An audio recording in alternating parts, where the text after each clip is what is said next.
Hello everyone, welcome to पंडी reaction. और आज हम एक और वीडियो देखेंगे दैट इज़ क्वाइट इंटरेस्टिंग और कुछ ना कुछ नया सीखने को मिलेगा हमें। और आज हम वीडियो जो हम देखेंगे that is amazing facts about Gujarat. तो रिसेंटली हमने देखे थे महाराष्ट्र के बारे में फैक्ट वीडियो देखी थी और अब हम देखेंगे गुजरात के बारे में। So let's see this video और फिर उसके बाद इसकी बात करते हैं। लेकिन उससे पहले टू हिट सब्सक्राइब बटन, क्योंकि भाई सब्सक्राइब नहीं कर रहे लोग, बड़े कम आ रहे हैं भाई। लेट्स सी, मुझे पता बहुत सारे लोग हैं जो वीडियो देखते हैं बट सब्सक्राइब नहीं करते। यूट्यूब सारा डेटा बता देती है। सो हिट सब्सक्राइब।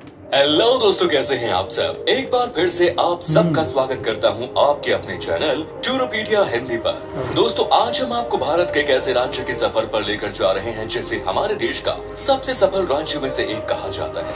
इस राज्य की अहमियत आप इसी बात से पता लगा सकते हैं कि महात्मा गांधी जी से लेकर सरदार वल्लभ भाई पटेल जी और नरेंद्र मोदी जी से लेकर अमित शाह जी तक सब यहीं से आते हैं। आज हम आपको जिस राज्य के सफर पर लेकर जा रहे हैं वहाँ सोमनाथ मंदिर भी है और यही द्वारकाधीश भी।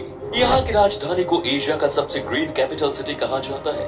यहाँ आपको भारत का दूसरा सबसे अमीर शहर भी देखने को मिलेगा। जी हाँ दोस्तों, आज हम बात कर रहे हैं भारत के गुजरात राज्य की। तो फिर देर किस बात की, अपना सीट बेल्ट बांध लीजिए अच्छे से और निकलते हैं गुजरात की एक शानदार सफर पर। सबसे पहले आपको बता दूं कि गुजरात राज्य की कुल आबादी है 6 करोड़ 48 लाख के आसपास। यहाँ की कुल आबादी में से 45% लोग शहर में रहते हैं और 55% लोग गाँव में। गुजरात की राजधानी गांधीनगर पूरे एशिया में सबसे हरा भरा शहर है। यहाँ की हरियाली को देखने के बाद कोई भी कहे ऐसा ही नजारा हर शहर का होना चाहिए। यहाँ आप जहाँ भी जाएंगे आपको हर तरफ हरियाली नजर आएगी। वाकई में ये बहुत ही कमाल की जगह है और यहाँ के लोग भी इस शहर को साफ सुथरा रखने में पूरी मदद करते हैं। गुजरात एक ऐतिहासिक राज्य है। आपको ये भी मालूम होगा कि भगवान श्री कृष्ण की जन्मभूमि द्वारिका है और सुदामा की जन्मभूमि पोरबंदर। ये दोनों शहर गुजरात राज्य की सीमा में आते हैं। इसके अलावा गुजरात सिंधु सभ्यता से जुड़े पुरातात्विक साइट्स से भरी है। गुजरात सिंधु सभ्यता और लोथल, धोलावीरा और धोराऊ जैसे कई इंपॉर्टेंट शहरों का केंद्र था। पुराना भारत का पहला बंदरगाह लोथल में स्थापित किया गया और मिडिल एज के दौरान सूरत का बंदरगाह भारत का सबसे इम्पोर्टेंट बंदरगाह था। यूरोप के ज्यादातर बिजनेस इस बंदरगाह के जरिए ही किए गए थे। गुजरात से अब तक प्राचीन शहरों के 50 से अधिक खंडहरों की खुदाई की जा चुकी है। गुजरात ने कई महापुरुषों को जन्म दिया, जिसमें से राष्ट्रपिता महात्मा गांधी जी, लौह पुरुष वल्लभ भाई पटेल जी, अंतरिक्ष वैज्ञानिक विक्रम साराभाई, बिजनेसमैन धीरूभाई अंबानी, बिजनेसमैन जमशेद जी टाटा आदि प्रमुख हैं। देश के वर्तमान प्रधानमंत्री श्री नरेंद्र मोदी जी भी गुजरात से हैं। देश के प्रधानमंत्री पद संभालने से पहले वो गुजरात के मुख्यमंत्री थे। आज मोदी जी के तमाम चाहने वाले न सिर्फ देश में हैं बल्कि विदेशों में भी हैं। गुजरात भारत का सबसे कम बेरोजगारी वाला राज्य है। 2015 के आंकड़ों के मुताबिक सिर्फ 1.2% लोग ही बेरोजगार हैं। गुजरात बिजली क्षमता, कोयला, गैस, न्यूक्लियर, पन बिजली और अन्य सभी क्षमता की मामलों में दूसरे स्थान पर है। दोस्तों, गुजराती लोगों की रोजी रोटी की जरिया है बिजनेस। दुनिया भर में शुमार बिजनेसमैन धीरूभाई अंबानी से लेकर रतन टाटा जी तक सारे गुजरात से हैं। कहा जाता है कि गुजराती लोगों के खून में बिजनेस है। यहाँ का बच्चा बच्चा जानता है एक एक रुपए की कीमत कितनी होती है। पढ़ाई लिखाई के मामले में भी गुजरात काफी आगे है। हाल ही में की गई एक सर्वे के मुताबिक गुजरात की लिटरेसी रेट 78.03%, जो कि इंडिया के कई राज्यों से बहुत अच्छी है। दोस्तों, गुजरात एक बहुत ही डेवलप्ड स्टेट है। आप जब भी गुजरात जाएंगे तब आपको पता चलेगा कि ये सबसे अलग और अनोखा है। यहाँ का रोड हो या यहाँ की बिजली सुविधा, सब कुछ आपको टॉप क्लास मिलेगी। कहा जाता है कि यहाँ पर आज से नहीं बल्कि कई साल पहले से ही सारी बेसिक सुविधाएं उपलब्ध है। आपको यहाँ का एक एक शहर साफ सुथरा मिलेगा, क्योंकि यहाँ के लोगों को गंदगी करने की आदत नहीं है। यहाँ तक कि गुजरात की रेलवे स्टेशन भी काफी साफ सुथरा और खूबसूरत और हाई क्लास है। इतना ही नहीं, गुजरात भारत का सबसे सुरक्षित राज्य है। यहाँ क्राइम तो ना के बराबर है। जी हाँ, यहाँ आपको रात में भी लड़कियाँ आसानी से रोड पर घूमती हुई दिख जाएंगी। सबसे अच्छी बात यह है कि गुजरात देश का पहला राज्य है जहाँ पर शराब पूरी तरह से बैन कर दिया गया है। यहाँ पर कोई भी इंसान शराब या किसी भी नशीली चीजों का सेवन नहीं कर सकता। इसे ड्राई स्टेट के नाम से भी जाना जाता है। गुजरात के बाद बिहार भी देश का दूसरा राज्य बना जहाँ पर शराब बेचना सख्त मना है। गुजरात भारत के कुल सोडा ऐश प्रोडक्शन का 91% पूरा करता है और भारत का 66% नमक भी गुजरात से आता है। और तो और गुजरात का सूरत हीरा बिजनेस की दुनिया का सबसे बड़ा केंद्र है। गुजरात के मेन एग्रीकल्चर प्रोडक्ट्स की बात करें तो ये है बाजरा, ज्वार, मक्का, चावल, गेहूं, तंबाकू, कपास, मूंगफली और दूध। क्या आप जानते हैं गुजरात पूरी भारत का सबसे बड़ा दूध उत्पादक है और गुजरात में ही भारत के सभी राज्यों के मुकाबले सबसे ज्यादा चीनी की खपत होती है। इसका मुख्य कारण है गुजराती मिठाई पकवान। जी हाँ, यहाँ के खाने में मीठा स्वाद आपको मिलेगा ही मिलेगा। यहाँ का लगभग हर पकवान मीठा और नमकीन को मिक्स करके बनाया जाता है। आपको बता दूं कि यहाँ के लोगों के बीच में खाने का बड़ा क्रेज है। ये लोग बिंदास खाते हैं और मस्त रहते हैं। गुजरात का ऊंधियू, थेपला और ढोकला पूरे हिंदुस्तान में फेमस है और भी ऐसे लाजवाब खाने हैं जिसे आप एक बार खाओगे तो खाते ही रह जाओगे। दोस्तों, गुजराती लोगों को डांस करने का बड़ा शौक होता है। लोगों को सिर्फ मौका चाहिए होता है डांस करने का।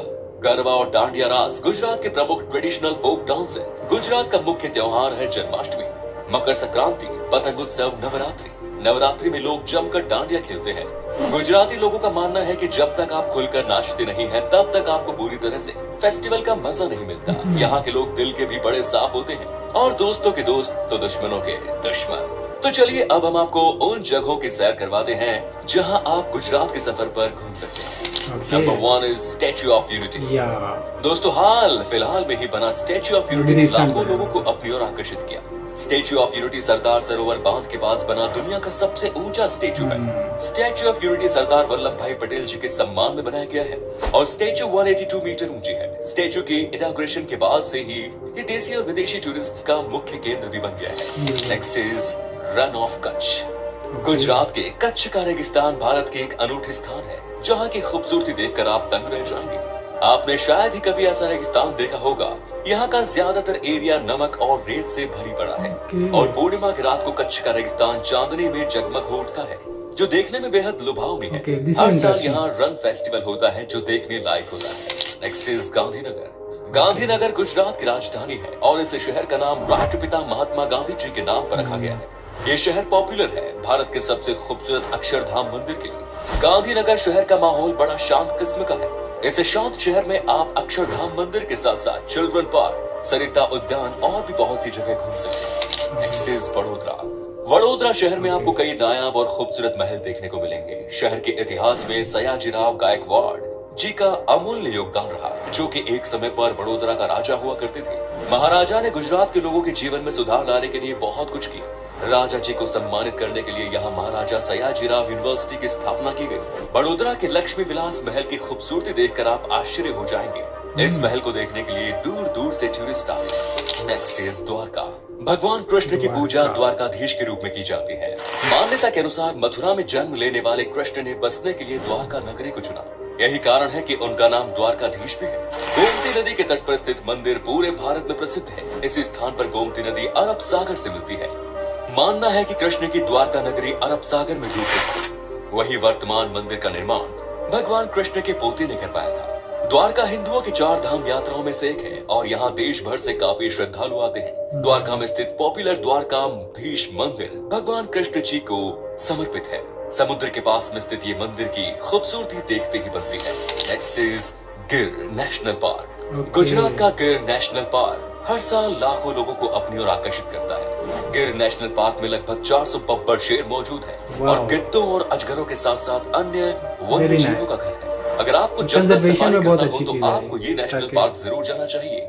यहाँ आपको शेरों के अलावा और कई दुर्लभ जीव जंतु देखने को मिलेंगे। सापुतारा। दोस्तों, सापुतारा गुजरात राज्य का एक छोटा और खूबसूरत हिल स्टेशन है। सापुतारा आर्टिस्ट विलेज सांस्कृतिक केंद्र आदिवासी कला, धार्मिक वस्तुओं के साथ साथ यहाँ की आर्ट क्राफ्ट और शिल्प को दर्शाता है। सापुतारा ट्रैकिंग और एडवेंचर्स के लिए काफी मशहूर है। यहाँ आप हरे भरे जंगल, ठंडे झरने और सुकूनदायक ठंडा वातावरण के बीच ट्रैकिंग कर सकते हैं। Next is Somnath. दोस्तों, भारत में मौजूद 12 ज्योतिर्लिंग में से एक सोमनाथ में स्थित है। सोमनाथ का मतलब होता है चंद्रमा का देवता। सोमनाथ का सबसे पॉपुलर जगह सोमनाथ मंदिर ही है। इसके अलावा इसके खूबसूरत समुद्र तट, म्यूजियम और बहुत से धार्मिक स्थान हैं। सोमनाथ मंदिर हिंदुओं के लिए एक पावन स्थल है। गुजरात के वेरावल बंदरगाह में स्थित इस मंदिर की महिमा और कीर्ति दूर दूर तक फैली हुई है। अरब यात्री अल बरूनी ने अपनी यात्रा वृत्तांत में इसका विवरण लिखा, जिससे प्रभावित होकर महमूद गजनवी ने सन 1025 में सोमनाथ मंदिर पर हमला किया, उसकी संपत्ति लूटी और उसे नष्ट कर दिया। इसके बाद गुजरात के राजा भीम और मालवा के राजा भोज ने इसका पुनर्निर्माण कराया। सन 1297 में जब दिल्ली सल्तनत ने गुजरात पर कब्जा किया तो फिर उसे गिराया गया। इस समय जो मंदिर खड़ा है उसे भारत के होम मिनिस्टर सरदार वल्लभ भाई पटेल जी ने बनवाया और दिसंबर 1995 को भारत के राष्ट्रपति शंकर दयाल शर्मा जी ने इसे राष्ट्र को समर्पित किया। Next is Ahmedabad. दोस्तों, अहमदाबाद गुजरात का एक प्रोग्रेसिव शहर है और ये शहर गुजरात का सबसे बड़ा शहर है। अहमदाबाद भरपूर संस्कृति में डूबा हुआ शहर है जो कि दुनिया भर के लोगों को अपनी ओर आकर्षित करता है। अहमदाबाद में घूमने के लिए बेस्ट जगह है साबरमती आश्रम और कंकरिया झील। अगर आप अहमदाबाद जाओगे तो आप वहाँ के फेमस खाकरा, ढोकला और फाफड़ा का मजा ले सकते हैं। दोस्तों, कहते हैं कि इस शहर में घूमते घूमते कब सुबह से शाम हो जाती है किसी को पता भी नहीं चलता। इसी शहर में आपको भारत का सबसे बड़ा क्रिकेट स्टेडियम भी देखने को मिलेगा, जहां पर एक साथ तकरीबन 1,20,000 लोग क्रिकेट मैच का मजा ले सकते हैं। साथ ही इस शहर में आपको खाने पीने के लिए कमाल कमाल की चीजें मिलेंगी। Next is Porbandar. दोस्तों, अरब सागर के किनारे बसा गुजरात का पोरबंदर शहर महात्मा गांधी जी के जन्म स्थल है। पोरबंदर में घूमने के लिए बहुत से स्थान हैं, जैसे सुदामा मंदिर, कीर्ति मंदिर और कुछ अच्छे बीच भी, जहां जाकर आप पोरबंदर को एक्सप्लोर कर सकते हैं। गुजरात घूमने का सबसे अच्छा समय अक्टूबर से मार्च तक का है। इस समय यहाँ का वातावरण शीतल और ठंडा रहता है, तो आपको जब भी मौका मिले एक बार गुजरात घूमने के लिए जरूर रहिएगा। तो दोस्तों, ये था गुजरात। आप में से अगर कोई है गुजरात से तो हमें कमेंट्स में जरूर बताएं। ये भी बताना कि आप कहाँ से हो गुजरात। ओके, सो आने वाले अक्टूबर में प्लान करो और गुजरात का टूर लगाओ भाई। इस वीडियो में बड़ा डिटेल से हर एक गुजरात के सिटी की जो खास बातें हैं वो पूरी सारी एक्सप्लेन कर दी हैं। That is really nice. बहुत अच्छे से इस वीडियो को कंपोज किया तो हमें काफ़ी कुछ सीखने को मिला है। सूरत सिटी की बात की, वो तो ऑब्वियसली बहुत फेमस है ऑलरेडी, लेकिन एग्रीकल्चर के हिसाब से मेरे लिए नई इन्फॉर्मेशन थी। एग्रीकल्चरली भी बहुत रिच है, so that is really good. और हिस्टोरिकली जैसे बहुत सारे नाम गिनवाए हैं जो गुजरात से आए हैं, इस कैटेगरी में गुजरात भी बहुत ज़्यादा फेमस है ऑलरेडी। और जहाँ तक अभी current prime minister of India की बात है, तो वो जब सीएम थे और उसके बाद जब पीएम का इलेक्शन लड़ रहे थे, तो तब ये फर्स्ट इलेक्शन में ये बहुत फेमस था कि भाई गुजरात में बहुत ज़्यादा डेवलपमेंट का काम किया है, जिसकी वजह से सीएम आगे पीएम बनने के चांसेस बहुत ज़्यादा स्ट्रॉन्ग है। और वही हुआ था, सीएम की वो डेवलपमेंट की बेस पे जो काफ़ी ज़्यादा फेमस हुई थी गुजरात की डेवलपमेंट जो सारी थी। बाकी ये जो स्टैचू ऑफ यूनिटी था, ये जब बन रहा था उन दिनों में हमने ये देखा था। सो ऑब्वियसली ये highest statue in the world, तो ऑब्वियसली एक बहुत बड़ी टूरिस्ट अट्रैक्शन बनती है ये भी। उसके अलावा भी काफ़ी डिटेल्स से ऑलमोस्ट हर चीज़ को एक्सप्लेन कर दिया। सो जो भी लोग अभी तक गुजरात का विज़िट नहीं किया, वही आने वाले टाइम में अक्टूबर टू मार्च में कोई टाइम निकालो, विज़िट करो और घूमो फिरो। ज़िंदगी एक बार मिलती है, ज़िंदगी को एंजॉय करो। खैर, इस वीडियो के बारे में अगर कुछ कहना चाहें तो नीचे कमेंट करके बताएं। और जो गुजरात के लोग हैं वो ज़रूर हमें बताएं कि भाई कोई चीज़ मिस तो नहीं होगी। और ये जो आपका ढोकला और वो, ये मुझे एक बात ये समझ नहीं आती कि भाई इतने खतरनाक किस्म के नाम क्यों रखे हुए हैं खाने के। मतलब देख के बंदा वैसे ही डर जाए कि यार ये कोई खतरनाक किस्म की चीज़ ही होगी। बट एक जो मुझे इंटरेस्टिंग चीज़ लगी इनके खाने में कि ये चीनी और नमक दोनों का यूज़ करते हैं खाने में। So it is a unique combination in this regard. खैर, मुझे कमेंट करके बताएं इस खाने के बारे में अगर आपका कोई एक्सपीरियंस है तो, और चैनल को सब्सक्राइब करें। और नेक्स्ट कौन सी वीडियो देखूँ ये आप मुझे बताएंगे कमेंट सेक्शन में। See you guys in next video. Till then take care.